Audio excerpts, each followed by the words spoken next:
Universitários, começando aqui mais um slide. Olha só, gente, se vocês escutarem umas buzinas de carro e algum pessoal brigando aqui, chamando o outro de filho da fruta ou ir para a ponte que caiu, pelo amor de Deus, eu moro na retenção.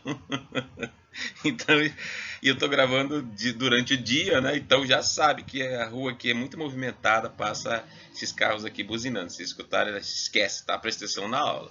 Então vamos lá falar sobre as estruturas dos vírus, tá? A gente pode falar sobre as estruturas gerais e sobre as estruturas do capsídeo. Tá? A gente também vai falar nas estruturas dos vírus se eles são ou não envelopados. Tudo isso tem a ver com o conhecimento de vírus para poder identificá-los em classes diferentes, famílias diferentes e entender que tipo de tecidos eles parasitam, em que lugar eles se alojam para causar doenças e também como é o modus operandi para poder desenvolver vacinas e tudo mais, tá? Vamos lá. Nós temos alguns tipos de vírus que são os icosaédricos, que podem ser com envelope ou sem envelope. Nós temos os vírus helicoidais, também podem ser com envelope, sem envelope, e os vírus complexos, né? Que tem como o bacteriófago, que parece essa navezinha, né? Essa nave espacial aqui, ele vai ter uma cabeça icosaédrica e ele vai ter uma cauda, né? Aqui, ó, segurando a cabeça, entre as fibras e a cabeça, ele tem uma cauda helicoidal. É um vírus meio que misturado, a fusão de duas estruturas, tá bom? Vamos ver aqui primeiro os vírus helicoidais. Os vírus helicoidais, o exemplo clássico deles é o do mosaico do tabaco. É um vírus que tem o seu ácido nucleico guardado dentro, né, do interior do vírus. O vírus é um bastão, né, um bastonete, e esse bastão, lá dentro tem o ácido nucleico, né, enroladinho, feito um parafuso. Em torno dele a gente vai ter os capsômeros, né? Cada capsômero é uma proteína em si. E eles se juntam todos para fazer o capsídeo, que é a proteção geral que envolve o ácido nucleico, que é onde está o genoma do vírus. Então, ele pode ser envelopado ou não. No caso do vírus do mosaico do tabaco, ele é sem envelope. No caso do vírus da raiva, é um vírus helicoidal em forma de bastão com o envelope viral, tá bom? Os icosaédricos, que tem vários lados. Depois a gente vai saber por que se chamam icosaédricos. Por causa desses triângulos que são uma proteína em si, né? Que se forma com esse formato de triângulo. Quando eles se juntam, parece também uma nave assim espacial. Vocês devem estar achando que eu sou chegado à astronomia, e eu sou mesmo, adoro astronomia, depois da biologia, é a minha ciência favorita. E esses vírus icosaédricos, tem um exemplo deles aqui, essas espículas aqui, que são os ligantes, né? Onde ele vai se ligar com a célula receptora e ele vai parasitar, ele vai enganar a célula com essas espículas aqui, que a gente chama de spikes, tá bom? Os icosaédricos também têm os seus spikes e os envelopados fazem isso de uma maneira mais aperfeiçoada. Eles fabricam, né, com suas moléculas internas, com seu genoma interno, seus próprios spikes, mas eles pegam os lipídios da membrana para fazer o seu envelope da célula que eles parasitam. Então, quando eles vão sair, é que eles roubam a membrana de lipídio, associando essa membrana com os spikes que ele mesmo fabrica, para não perder a sua identidade. O vírus não pode estar trocando de genoma toda hora. E o que ele faz é fazer uma adequação quando ele sofre uma mutação. Tá bom? Vamos ver agora um outro tipo de estrutura viral. Os vírus envelopados, como o HIV, por exemplo, ele vai entrar dentro da célula, ele replica o seu genoma, ele copia suas enzimas, né, de replicação e reprodução para que ele possa executar o seu programa de replicação em outras células. E essas enzimas são a integrase, a protease e a transcriptase reversa. E por isso que eles são da classe dos retrovírus, né? Provocam retroviroses.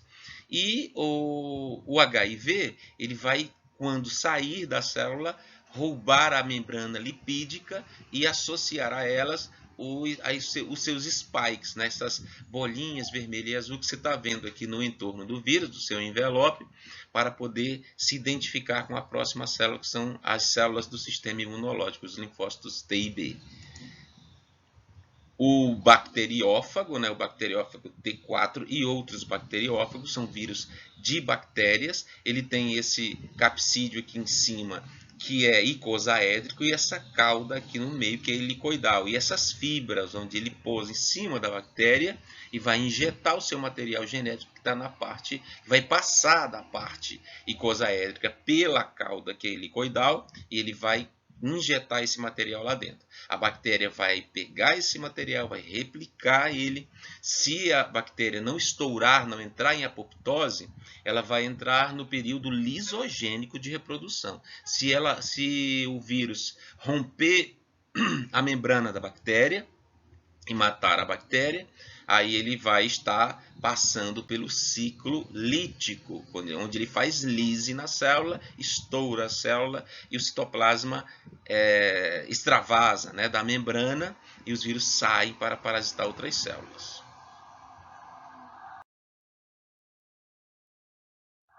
Vamos ver aqui os capsídeos dos vírus. Quanto aos capsídeos, né, a gente vai ter uma pequena... Lá vem a ambulância que vai estragar a nossa apresentação. Pelo amor de Deus, paciência é tudo.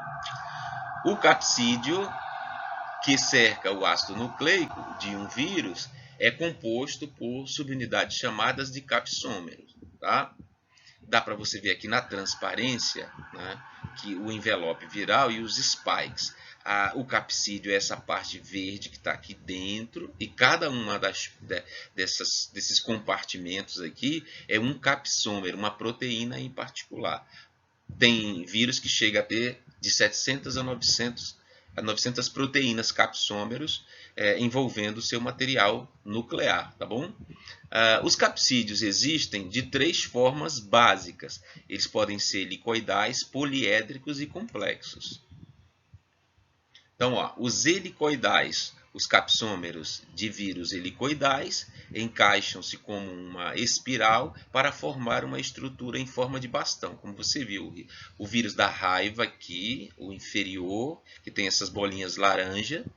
O vírus, esse mais verdinho aqui, que é o do mosaico do tabaco, TMV, e o de cima é o ebola vírus, tá? O causador da febre hemorrágica.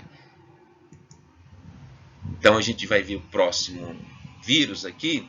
Os vírus do mosaico do tabaco é um exemplo de vírus icosaédrico. Tá? Ainda na proposta anterior, falando sobre os vírus helicoidais. Vamos descer esses camaradinhas aqui para a gente ver os vírus poliédricos. Um capsômero de vírus poliédricos são organizados em triângulos equiláteros.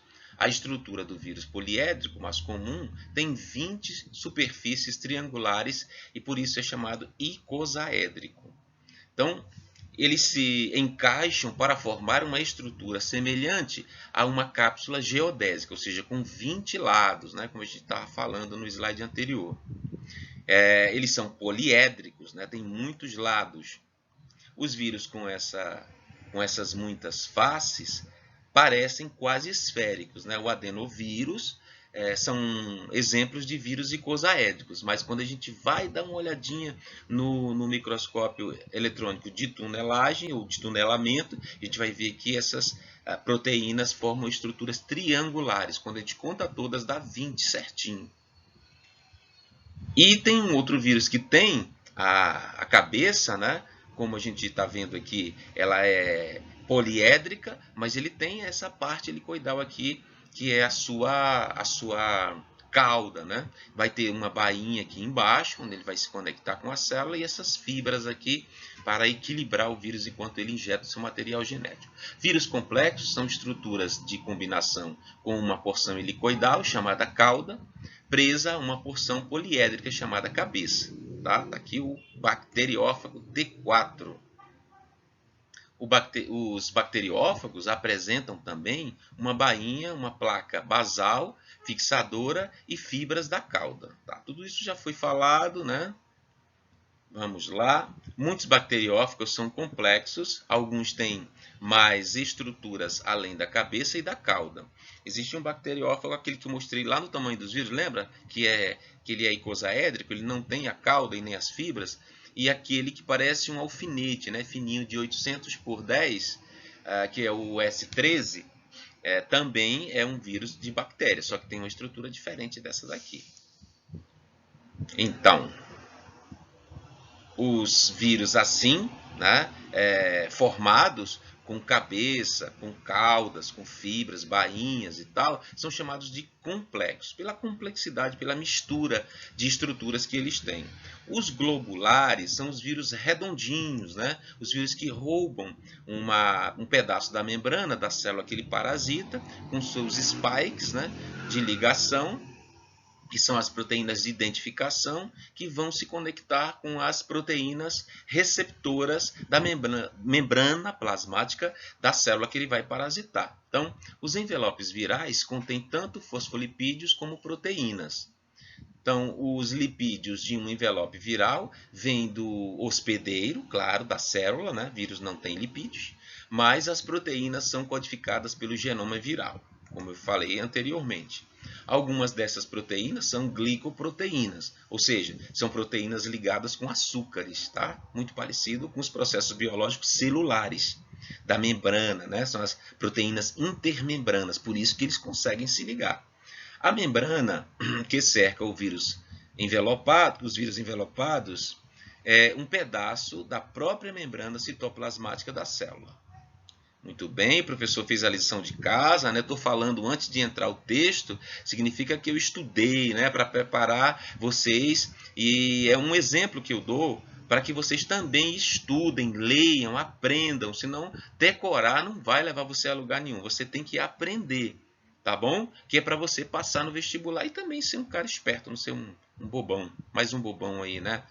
Que fica só gastando seu tempo no Instagram, no Facebook, no YouTube e também essas outras redes sociais que não levam você a lugar nenhum. O que vai te levar você a um patamar de conhecimento e desenvolvimento maior é aprender sobre as ciências, aprender sobre cultura, aprender sobre linguagem. Isso sim vai te fazer uma pessoa melhor, mais bem preparada para o mercado de trabalho e vai te fazer uma pessoa útil para a sociedade, para a sua família e para você mesmo. Os vírus um vírion, adquire seu envelope conforme emerge da célula hospedeira, como a gente falou, né, anteriormente. Quando ele sai, ele rouba um pedaço da membrana. Isso já cria um mecanismo de identificação com a próxima célula que ele vai parasitar. Ok?